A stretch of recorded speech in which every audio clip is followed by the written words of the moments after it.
Hey guys, this is David with Great Choice Audio Video. Hey, today we're going to have 5 of the top tips for a successful pre-wire using certain products to make sure your pre-wire is successful. So, my first one, it's used a lot, is the LVN1. Most of these are from Arlington, and this is a single gain new construction box. Now you can get this box 2 different ways. As you can see, this one has nails, and you can get it with screws instead. So if you like to nail in with a hammer, or if you like using a drill with screws, then whichever one floats your boat. But these are typical. These are going to represent my studs in a new home. Typically studs would be 16 on centers, and so you would run one of these at the bottom. Well, what's nice about these, whether you get the screw type or the nail in, is that you could put it right there inside, line it up with electrical outlet or whatever. So if you have a TV location, you have like that, you can easily hammer on the insides. And you can use these, for we use these mostly for TV locations, sometimes access points, very seldom cameras, because typically most of our cameras are ran outside in soffits, so you don't need one of these for that. If there's a internet drop into an office, we'll use these for. Trying to think what else we might use these for. Years ago, and this is going to show off another product, but years ago we used to use these for speaker drops, in the ceiling. But the problem was is that they're so close to the stud that when we went back to put in the actual speakers, that a lot of the times it was way too close. That sometimes there was a gap, and it just made it more difficult. So we stopped using these for speakers many years ago. But the nice thing about this also is you have a little loop in here, and what that's for is to zip tie your wire. So you got this, nailed in on your stud, and you did your pre-wire, you got your wires running right behind it. Then you can zip tie it to that little tab and just keep your wire, down below. Typically, you can see what I'm doing here. Typically, we'll put like a staple here, but not super tight. Just enough where this wire can stick through it and hang below like that. So that way, you can easily get your wire. It's zip tied. You leave plenty of length so you can either bring it to a TV or whatever you're trying to hook up to later, or if you're just making it up to be a wall plate.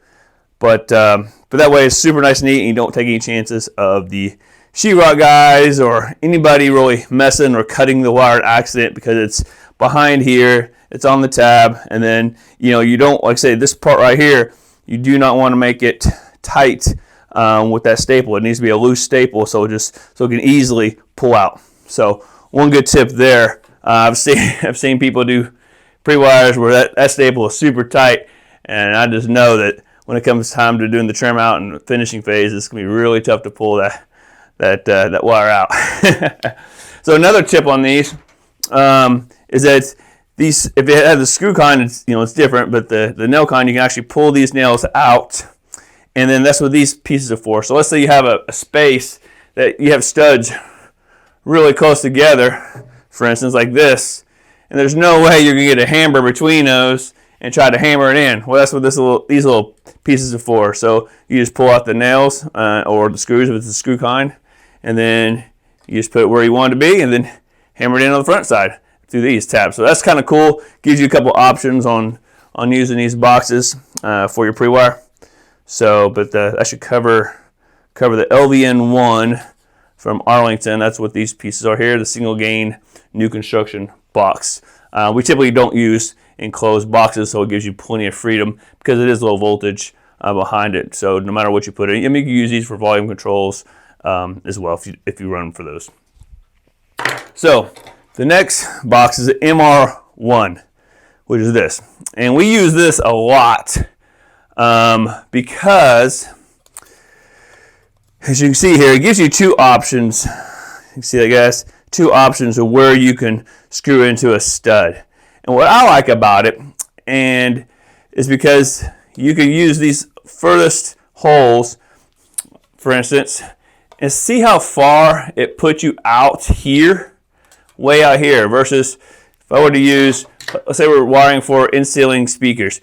I'll put this one up. See how close this opening is to the actual stud itself. I'll put this down. Hopefully you guys can see what I'm doing here.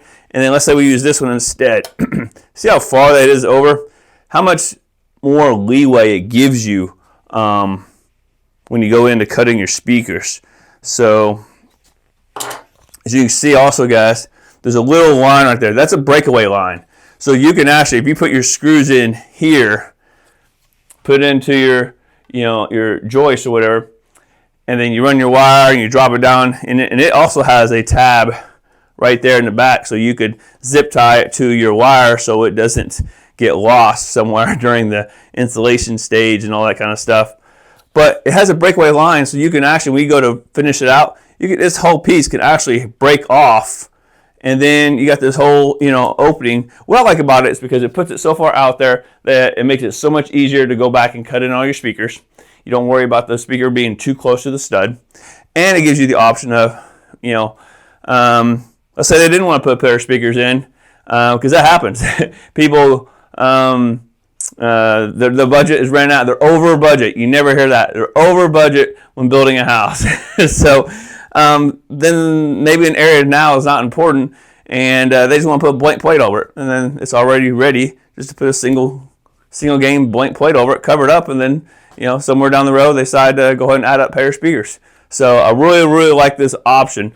I know a lot of you guys have commented on previous videos about speaker brackets, and that's what this is. So let's say you have your studs 16 on center, and you put your your speaker bracket in, and I can definitely see what some of you guys were saying with it being a wood ceiling. But if you use this piece right here, I mean, we have jigsaws and other tools that makes it really easy, and we've just gotten a habit of making nice clean cuts for our speakers. But the problem with using this is, just for my example I had before, unless you've already sold the exact speaker that's going to fit this bracket, whether it's 6-inch, 8-inch, you're stuck with a hole. So let's say the client goes over budget and you haven't, because some of these houses are taking a year or more, 2 years to build. So let's say things have changed and they go, hey, I want a more architectural type speaker. I want something smaller. Well, you're stuck with this one hole. That's 6-inch or 8-inch. Or let's say they don't want to do a speaker at all. Well, now you've had the sheetrock guys cut this big old hole, and now they got to go back and patch it. So I'm not a fan of these. We stopped using these many years ago.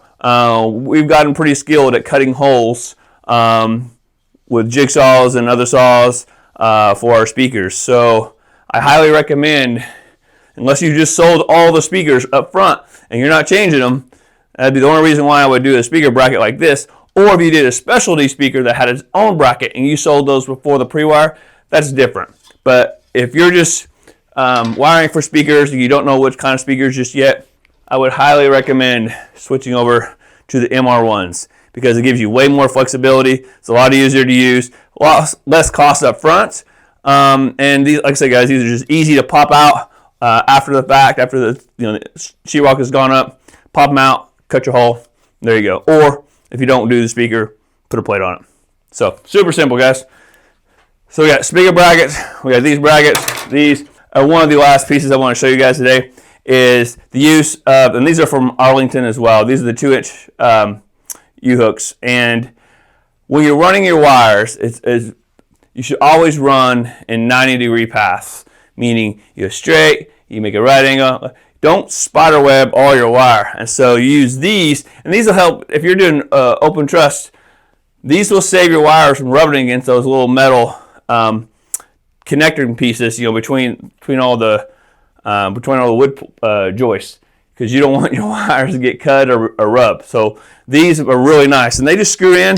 You got your studs right here, you screw them like that, and you'll put several of these along your path, And so if you're pulling and this is nice and smooth and it's very rigid, and if you're pulling a good chunk of wires, through a path, and you got all these in place, yeah, you're going to spend a couple bucks for these, but the fit and finish of your pre-wire is going to look a lot nicer, especially when you're with pulling large sums of wire, and a lot cleaner and safer, because you're not taking a chance of running against pieces of metal and pulling all that coating on your wires, and then not knowing it until after the fact, and then it's going to be almost impossible to trace. So highly recommend these during the pre-wire stage. So we have spigot brackets, we have these, we have the MR ones, the LVN ones, and then last but not least, what we would say is the most important,